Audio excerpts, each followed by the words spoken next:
नमस्कार, स्वागत है आपका। आपके साथ मैं हूं स्तेश नैन मोर और बुलेटिन की शुरुआत बड़ी खबर के साथ। सोलन से बड़ी खबर, जहां साधु के भेष में नशेड़ी घूम रहे हैं। धार्मिक भावनाओं के साथ ये लोग खिलवाड़ कर रहे हैं।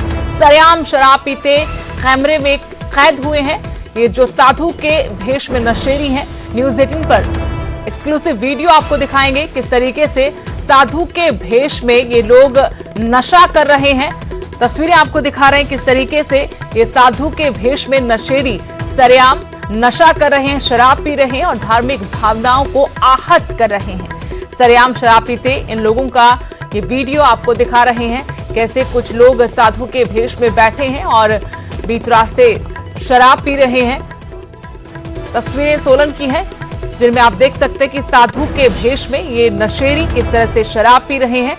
तस्वीरें आपके सामने कि साधु भेष में ये कुछ लोग हैं जो शराब पी रहे हैं, सरेआम शराब पीते कैमरे में कैद हुए हैं। धार्मिक भावनाओं के साथ खिलवाड़ किया जा रहा है। न्यूज 18 पर एक्सक्लूसिव वीडियो आपको दिखा रहे हैं।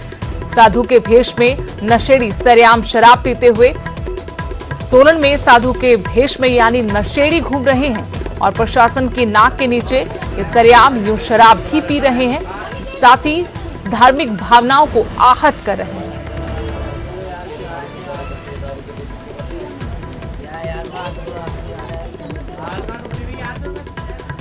सोलन की तस्वीरें हैं, जिनमें आप देख सकते हैं कि कुछ लोग हैं भगवा कपड़े पहने हुए हैं, साधु का चोला ओढ़े हैं और नशा कर रहे हैं, शराब पी रहे हैं। सरेआम शराब पीते कैमरे में कैद हुई हैं ये तस्वीरें इनकी। यानी सोलन में साधु भेष में नशेड़ी घूम रहे हैं। प्रशासन के ठीक आंखों के सामने इस तरीके से ये लोग सिर्फ चोला ओढ़कर धार्मिक भावनाओं के साथ खिलवाड़ कर रहे हैं और सरेआम शराब पी रहे हैं। सोलन से तस्वीरें सामने आई हैं, एक्सक्लूसिव तस्वीरें हैं, जिनमें आप देख सकते हैं कि कैसे भगवा चोला ओढ़े धार्मिक भावनाओं को आहत किया जा रहा है।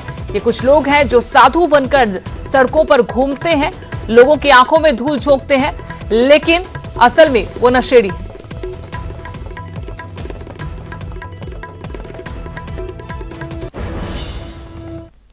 सीधे आपको लिए चलते हैं रामनगरी अयोध्या में दीपोत्सव में, जहां यूपी के मुख्यमंत्री योगी आदित्यनाथ इस वक्त कुछ कह रहे हैं। भारत भक्तों को जो वर्षों से तमन्ना थी और जीवन के लिए जिन्होंने अपना पूरा जीवन समर्पित कर दिया था, कई पीढ़ियां खप गई, मिट गई और सबके मन में एक ही तमन्ना थी कि हम अपने आराध्य भगवान श्री राम के भव्य मंदिर के निर्माण कार्य को अपनी आंखों से एक बार देख लेते तो हमारा जन्म और जीवन धन्य हो जाता। वह कार्य प्रधानमंत्री मोदी जी के कारण आज सफल हुआ है। इस अवसर पर मैं आप सबका हृदय से बधाई देता हूं। उत्तर प्रदेश वासियों की ओर से और सभी श्रद्धालु भक्तों की ओर से प्रधानमंत्री मोदी जी का अभिनंदन करता हूं, उनका आभार व्यक्त करता हूं कि उनकी प्रेरणा से, उनके मार्गदर्शन से और उनकी रणनीति से आज 5 सदी का वह संकल्प पूरा होता हुआ देश और दुनिया देख रहा है, जिसकी हमारी कई पीढ़ियों को प्रतीक्षा थी। इसलिए मैं उन सभी पीढ़ियों की ओर से भी प्रधानमंत्री मोदी जी का हृदय से अभिनंदन करता हूं और उनके प्रति आभार भी व्यक्त करता हूं। भाइयों बहनों, मैं विगत वर्ष तक जब भी अयोध्या आता था, हमारे पूज्य संतों का भी और भक्तों का भी एक ही आग्रह रहता था। वे एक ही बात कहते थे कि योगी जी, जब भी मैं यहां बोलने के लिए खड़ा होता था तो मैं कुछ विकास के कार्यों के साथ अयोध्या को जोड़ने के लिए आता था, लेकिन आवाज एक ही आती थी कि योगी जी, काम की बात मत करो, अयोध्या में राम मंदिर का निर्माण करो। एक ही आवाज हमें हर जगह से सुनाई देती थी। और भाइयों बहनों, भारत माता के लाल, देश के यशस्वी प्रधानमंत्री नरेंद्र मोदी जी ने इस देश के संकल्प को पूरा किया है और स्वयं कोरोना कालखंड में कोविड-19 के सभी प्रोटोकॉल का पालन करते हुए स्वयं समय देकर के वे अयोध्या तो आपको अयोध्या से सुना रहे थे यूपी के मुख्यमंत्री योगी आदित्यनाथ को, जो दीपोत्सव में पहुंचे हुए थे और यहां 5,51,000 दीप एक साथ जलाए जाएंगे। रुख करते कुछ और बड़ी खबरों का, और बड़ी खबर यह कि सपना चौधरी पर आपत्तिजनक टिप्पणी के मामले में हांसी पुलिस ने 2 लोगों को गिरफ्तार किया है। हर्ष छिकारा और नवीन पंघाल को सलाखों के पीछे भेज दिया है। सपना चौधरी और उनके पति वीर साहू पर टिप्पणी की थी, आपत्तिजनक टिप्पणी थी। इसके खिलाफ पुलिस ने कार्रवाई की है। कोर्ट ने दोनों आरोपियों को न्यायिक हिरासत में भेज दिया है। हांसी में हर्ष छिकारा के फैंस ने प्रदर्शन भी किया, वहीं सपना चौधरी और वीर साहू का पुतला फूंका। आपको बता दें कि विवाद काफी गहराता हुआ, क्योंकि वीर साहू ने जब सपना चौधरी और अपने बच्चे के बारे में सोशल मीडिया पर आकर जानकारी दी थी, उसके साथ ही विवाद शुरू हुआ था। लेकिन आपत्तिजनक टिप्पणी के मामले में हांसी पुलिस ने अब ये कार्रवाई की है। हांसी पुलिस ने 2 लोगों को गिरफ्तार किया है। हर्ष छिकारा और नवीन पंघाल को सलाखों के पीछे भेज दिया है। सपना चौधरी, उनके पति वीर साहू पर आपत्तिजनक टिप्पणी इन्होंने की थी। कोर्ट ने दोनों आरोपियों को न्यायिक हिरासत में भेज दिया है। लेकिन आपको बता दें कि हांसी में हर्ष छिकारा के फैंस ने इस कार्रवाई के खिलाफ प्रदर्शन किया। सपना चौधरी और वीर साहू का पुतला फूंका। समाज सेवी के नाते एक फेसबुक पर पोस्ट डाली थी कि भाई वीर साहू और सपना चौधरी को माता पिता बनने पर हार्दिक शुभकामनाएं।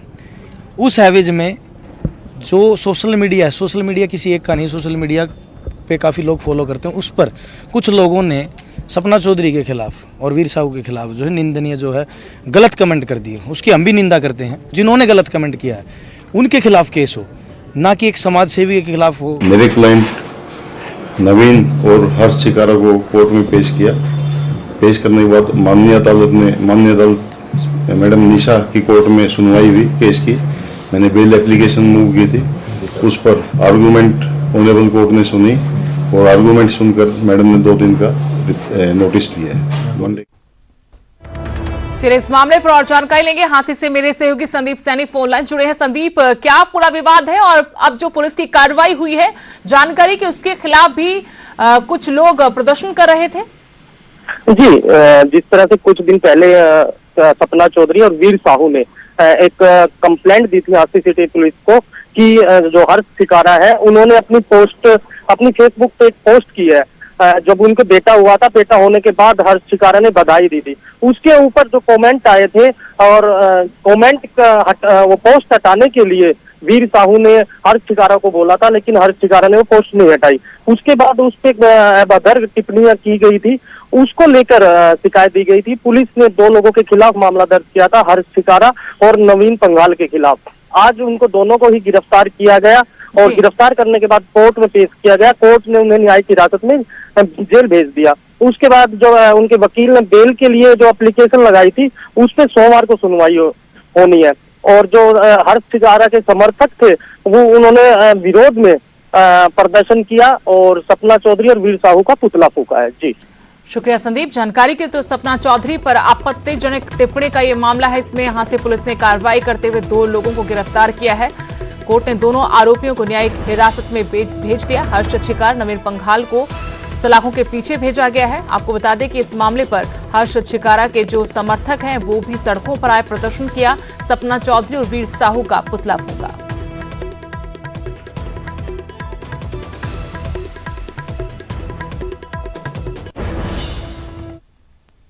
पंचकुला से बड़ी खबर, जहां बीच बाजार मारपीट हुई है। जमकर लात घूंसे और डंडे चले हैं। थाने में हालांकि दोनों पक्षों ने समझौता कर लिया। फड़ी लगाने को लेकर ये दोनों पक्ष आपस में भिड़ गए थे। मारपीट की एक्सक्लूसिव तस्वीरें आपको दिखा रहे हैं किस तरीके से 2 गुट बीच बाजार आपस में भिड़ गए। जमकर लात घूंसे चले और डंडे बरसाए गए। इस मामले में जानकारी ये कि जब मामला थाने पहुंचा तो दोनों पक्षों ने समझौता कर लिया।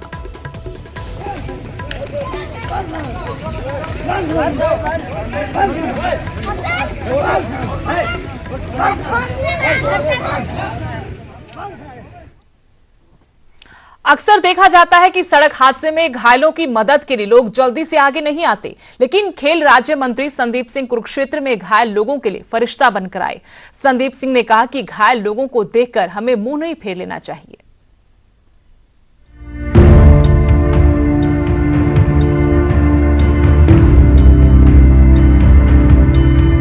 ये तस्वीरें इंसानियत की हैं, अपने फर्ज को पहचानने की हैं। इन तस्वीरों में हरियाणा के खेल मंत्री संदीप सिंह नजर आ रहे हैं, जो कई लोगों के लिए मसीहा साबित हुए। खेल मंत्री ने कई लोगों को जीवन दान दिया। दरअसल खेल मंत्री चंडीगढ़ से दिल्ली जा रहे थे, तभी अंबाला के पास एक सड़क हादसा हो गया। एक इनोवा कार ने सब्जी वाले ऑटो को टक्कर मार दी और फिर पलट गई। इनोवा कार में कई महिलाएं सवार थी। बस फिर क्या था, संदीप सिंह ने अपने फर्ज को पहचाना। उनका काफिला हादसे वाली जगह रुका। संदीप सिंह खुद गाड़ी से नीचे उतरे और मसीहा बनकर आगे आए। गाड़ी में फंसे घायलों को बाहर निकाला और स्वास्थ्य विभाग को फोन कर एम्बुलेंस को मौके पर बुलाया। इसके बाद जो घायल थे उनके इलाज का बंदोबस्त किया। इसके बाद ही मंत्री जी दिल्ली के लिए रवाना हुए और साथ ही एक संदेश भी देकर गए कि सड़क हादसे में घायलों के लिए लोगों को आगे आना चाहिए, ना कि उनसे मुंह फेर लेना चाहिए।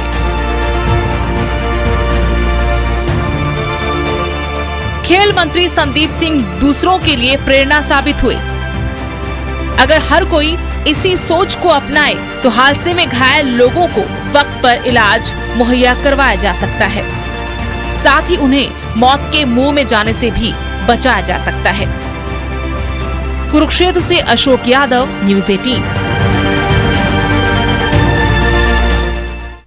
अब दादरी से बड़ी खबर, जहां सेक्स रैकेट का भंडाफोड़ हुआ है। महेंद्रगढ़ बाईपास में होटल में धंधा चल रहा था। होटल संचालिका समेत 5 युवतियां और युवक गिरफ्तार हुए हैं। पकड़ी गई युवतियां दिल्ली और यूपी की रहने वाली बताई गई हैं। बड़ी खबर आपको बता रहे दादरी से, जहां सेक्स रैकेट पकड़ा गया है।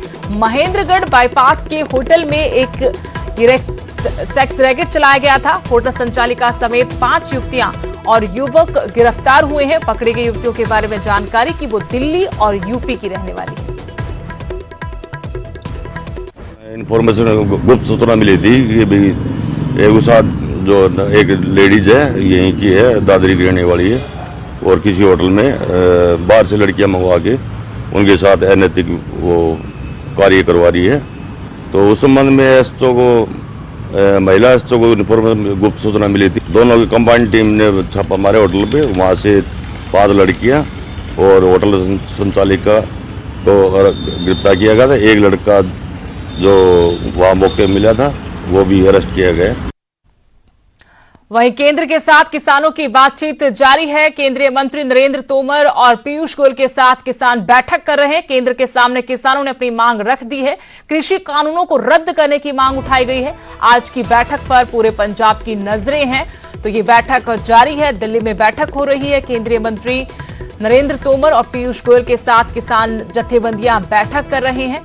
आपको बता दें कि इस बैठक से एक बड़ी उम्मीद जरूर है। हालांकि किसान जत्थेबंदी कह चुके हैं कि जब तक उनकी मांग पूरी नहीं होगी तब तक उनका संघर्ष जारी रहेगा। लेकिन ये बैठक चल रही है, सकारात्मक बैठक होने की उम्मीद है। केंद्र के सामने किसानों ने अपनी मांग रख दी है। किसान कृषि कानूनों को रद्द करवाना चाहते हैं। आज की बैठक पर सभी की नजरें हैं।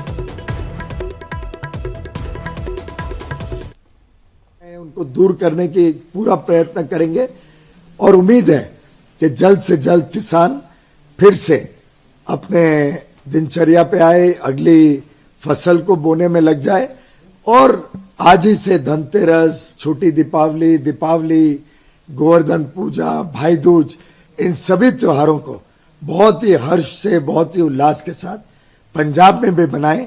जैसे देश भर के किसानों ने स्वागत किया है इन कानूनों का, इस बदलाव का, मुझे विश्वास है कि पंजाब के किसान भी इस बात को समझकर इसका स्वागत करेंगे और इसका लाभ उठाएंगे। कुछ लोगों ने शायद बहकाने की कोशिश की हो और हमारा प्रयत्न रहेगा कि सही जानकारी किसान तक पहुंचे, जो हमारा ट्रैक रिकॉर्ड है वो किसान तक पहुंचे।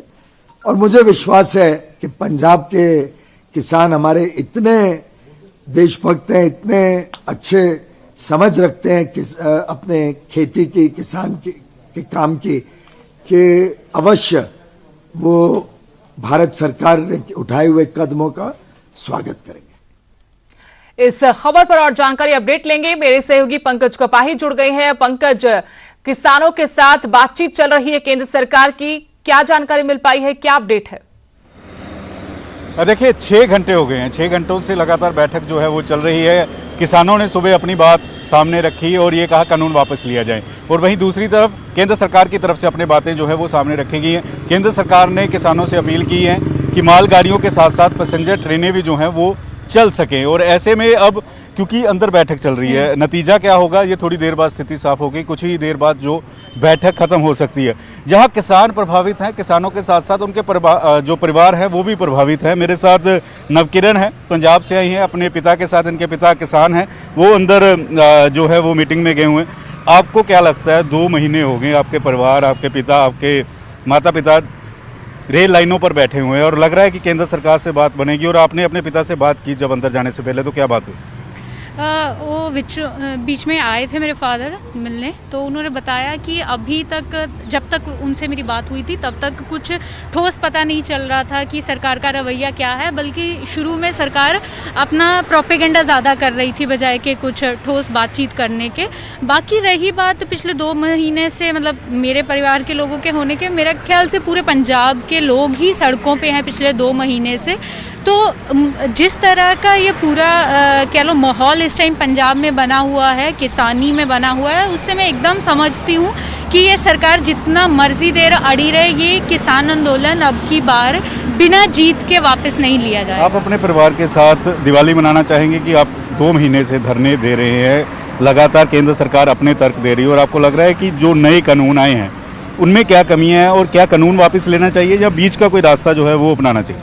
देखिए, पंजाब के लिए दिवाली का दिन मात्र दिवाली का दिन नहीं है। पंजाब के लिए, सिखों के लिए इसका अलग एक हिस्टोरिकल एस्पेक्ट जो है वो ये है कि 6वें गुरु श्री गुरु हरगोबिंद जी इस दिन इसको बंदी छोड़ दिवस कहा जाता है। 52 और लोगों के साथ वो उनको छुड़वा के रिहा हुए थे। तो पंजाब का एक पूरा देख लें, सिख हिस्ट्री देख लें, तो पूरा एक स्ट्रगल का इतिहास रहा है हमेशा। लगता है कि स्ट्रगल आगे भी जारी रहेगा, आप भी परिवार के साथ इसी तरह से प्रोटेस्ट में रहेंगे? एकदम, ये उसी कह लो हमारी हिस्टोरिकल जो स्ट्रगल की एक हिस्ट्री रही है, ये उसी की कंटिन्यूटी है। दिवाली पंजाब के लिए कोई मायने नहीं रखती जो कल है, क्योंकि पूरा पंजाब सड़कों पे है। पंजाब के लिए दिवाली का दिन तब आप देख सकते हैं किस तरह से परिवार भी जो है वो साथ आए हुए हैं। लगातार प्रोटेस्ट जो है वह किए जा रहे हैं और लगातार मांग की जा रही है कि केंद्र सरकार अपना रवैया बदले। केंद्र सरकार पहली बार है कि इस तरह की इतनी लंबी बैठक, मैराथन बैठक जो है वो चल रही है। 6 घंटे से ज़्यादा का समय हो गया है, और इस बैठक में ये भी बात देखने को आई, 11 बजे पहले 2 मंत्री बैठे थे, नरेंद्र सिंह तोमर और साथ साथ रेल मंत्री पीयूष गोयल, लेकिन 12:30 बजे के करीब इंडस्ट्री मिनिस्टर जो MOS है, पंजाब से, फगवाड़ा से, होशियारपुर से आते हैं, सोम प्रकाश, वो भी इस मीटिंग में पहुंचे। पंजाब बीजेपी के बहुत सारे लीडर इस मीटिंग का हिस्सा बने हैं और लगातार कोई ना कोई रास्ता निकल पाए। केंद्र सरकार ये चाहती है, रेल मंत्री चाहते हैं कि ट्रेनें जो हैं वो किसान चलाने की इजाज़त दे। किसान लगातार ये कह रहे हैं कि केंद्र सरकार जो है वो अपने कानून वापस ले। जी, शुक्रिया पंकज जानकारी के लिए। तो फिलहाल बैठक जारी है, 6 घंटे से ज्यादा का वक्त हो गया किसान और केंद्र सरकार के बीच में ये बैठक। किसान अपनी मांग रख चुके हैं, अब देखना यह होगा कि क्या ये बैठक सकारात्मक रहेगी, कोई परिणाम निकलेगा, या फिर किसानों का संघर्ष आगे भी जारी रहेगा। यहां रुकेंगे छोटे से ब्रेक के लिए।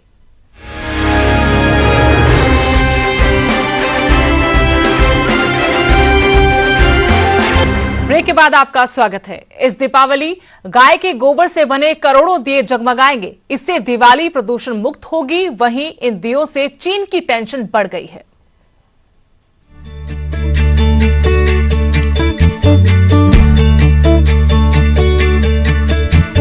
इस दिवाली घरों में उजाला चाइनीज लड़ियों से नहीं, गाय के गोबर से बने दियों से होगा। और राष्ट्रीय कामधेनु आयोग ने 1 करोड़ परिवारों तक इन दियों को पहुंचाने के लक्ष्य के साथ हरियाणा में करीब 50 गौशालाओं को मुहिम में शामिल किया है। मकसद है दिवाली प्रदूषण रहित हो और दुश्मन देश चीन की अर्थव्यवस्था को भी चोट पहुंचाई जा सके।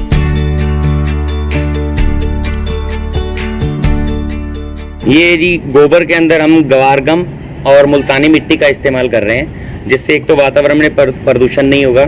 दूसरा, इनकी खास बात दियों की ये है भी, इनको जलाने के बाद जब इस्तेमाल कर लेंगे उसके बाद जो आम दिए हम घरों में देखते हैं वो फेंक देते हैं, तो इन दियों को जो है फेंकने की जरूरत नहीं है। इन दियों का बाद में धूपिया के रूप में इस्तेमाल, जैसे धूपिया जलाते हैं हम घरों में, उस रूप में भी इन दियों को तोड़ के और इस्तेमाल किया जा सकता है। एक दिए पे 4-4.25 रुपए की लागत आ रही है और इसको 5 रुपए में हम सेल करेंगे। सिरसा के श्री श्याम गौरक्षा दल मेमोरियल ट्रस्ट गौशाला ने गाय के गोबर से 5000 दीपक बनाने का लक्ष्य रखा है। रंग बिरंगे दिए को तैयार करने में करीब 4 से 4.25 रुपए की लागत आती है और 5 रुपए प्रति दीपक के हिसाब से इसे बेचा जा रहा है।